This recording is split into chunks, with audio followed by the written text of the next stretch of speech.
आदाब, नमस्कार, अस्सलाम वालेकुम नाजरीन। पल पल न्यूज की न्यूज रूम से मैं हूं आपके साथ नदीम अकरम।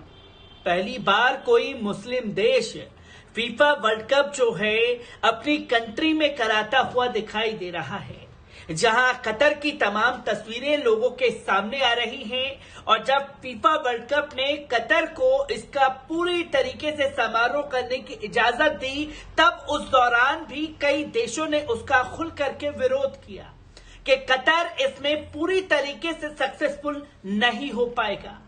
पर कतर ने तमाम आलोचकों की बोलती को बंद करते हुए ये दिखा दिया कि अगर किसी चीज को करने की नीयत सही तरीके से हो तो हर काम को अंजाम दिया जा सकता है।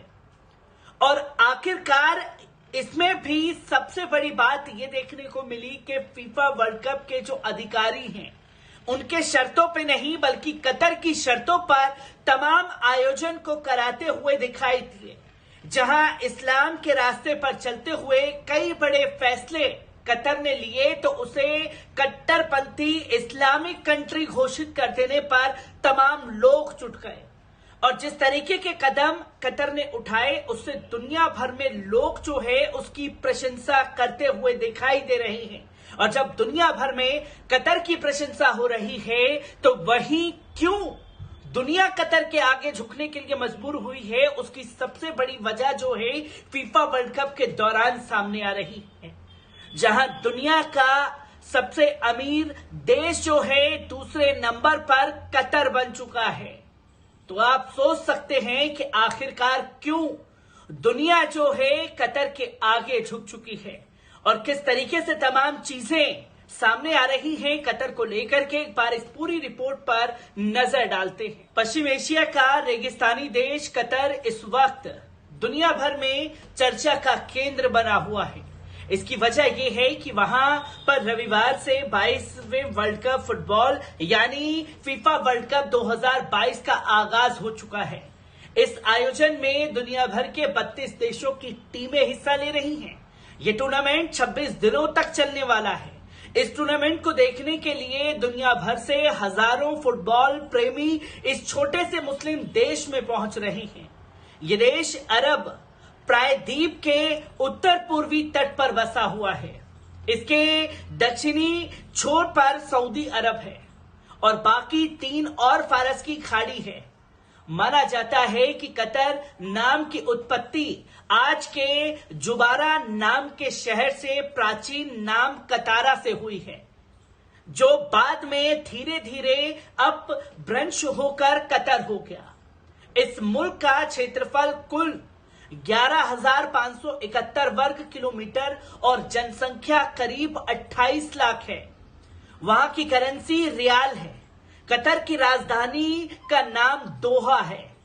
इस देश के प्रधानमंत्री खालिद बिन खलीफा बिन अब्दुल अजीज अल थानी और राष्ट्रपति तमीम बिन हमद अल थानी हैं। प्रति व्यक्ति सकल घरेलू उत्पाद के मामले में दुनिया का दूसरा सबसे समृद्ध देश बना। कतर 70 साल पहले तक ऐसा नहीं था। वहां पर दुनिया की बहुत आबादी निवास करती थी। इस छोटे से देश पर वर्ष 1783 में कुवैत के अल खलीफा वंश ने शासन करना शुरू किया। उसके बाद कतर पर तुर्की ने कब्जा कर लिया। जब 1914 में पहला विश्व युद्ध शुरू हुआ तो उस पर ब्रिटेन ने अधिकार कर लिया था। वर्ष 1971 में ब्रिटेन ने कतर को आजाद कराकर उसका अधिकार सऊदी अरब को सौंप दिया। लेकिन इसके अगले ही साल खलीफा बिन हमद ने कतर को आजाद घोषित कर अपना शासन शुरू कर दिया, जिसकी तस्वीरें लोगों के सामने आईं। और इसी दौरान कतर का ऐसा काया पलट हुआ कि धन संपन्नता के मामले में दुनिया में दूसरे नंबर पर पहुंच गया। कतर के पुराने बुजुर्ग बताते हैं कि वहां पर पिछली सदी तक खाना पादोश लोग रहते थे। वे लोग मछली पकड़कर या मोती बिनकर अपना गुजारा करते थे। कतर के अधिकतर लोग घुमंतु प्रजाति के थे और भोजन पानी की तलाश में एक जगह से दूसरी जगह भटकते रहते थे। तो वहीं आपको बता दें कि वर्ष 1930 से 40 के दशक में कतर के लोगों के हालात उस समय खराब हुए, जब जापान ने भी मोतियों का उत्पादन शुरू कर दिया। इससे कतर के लोगों के काम धंधे ठप हो गए और देश के लोग अपने अपने साधनों से देश छोड़कर जाने लगे। इसके चलते कतर की आबादी 25,000 तक सिमट कर रह गई थी। वर्ष 1939 में भी ब्रिटिश कंपनी ने कतर में तेल के कई कुओं की खोज कर उनका दोहन शुरू किया। इसके साथ ही कतर के दिन फिरने शुरू हो गए। तेल दोहन की वजह से कतर में काम धंधों में तेजी आने लगी, जिससे बाहर गए कतरी वापस अपने देश लौटने लगे थे। हालत यह हो गई कि कतर की आबादी वर्ष 1950 से 25,000 से बढ़कर 1970 में 1 लाख के पार पहुंच गई। इसके साथ ही देश की अर्थव्यवस्था भी 300 मिलियन तक जा पहुंची। जब अंग्रेजों ने कतर को छोड़ा तो वे आर्थिक रूप से समृद्ध देश बन चुका था और उसे केवल उस विकास को चारों ओर फैलाना था।